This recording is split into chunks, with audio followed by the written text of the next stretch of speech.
今日咧，我想同大家分享下咧，我嘅得着。我平時成日都覺得咧，自己寫得啲字唔夠靚，咁咧就難登大雅之堂，所以咧就好希望有個機會係跟人哋上堂啊，或者等啲老師執下咁咯。希望自己能夠改進自己寫字嘅方法啊，落筆嘅技巧啊咁樣。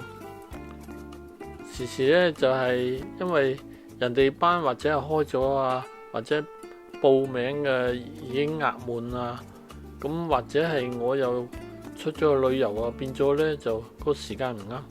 咁上個禮拜咧，禮拜六，咁好難得，生命恩泉佢有位何先生咧就講解係揮春啊，即席揮毫俾我哋睇啊，睇下人哋係點樣寫好一手字。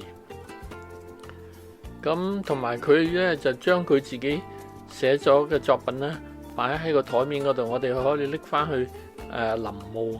咁將來就希望咧自己有啲改進。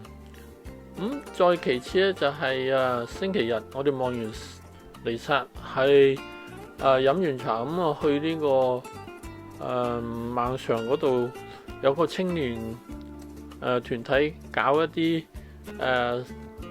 年宵嘅活動。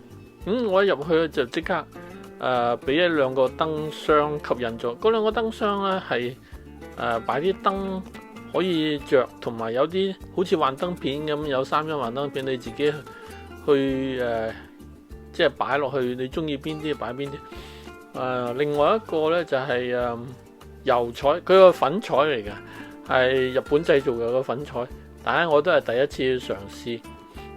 有陣時咧就親自去做過嗰樣嘢，你就會嗰個印象深刻好多，同埋或者會啟發到有啲自己嘅諗法啊咁樣。所以好多謝天主，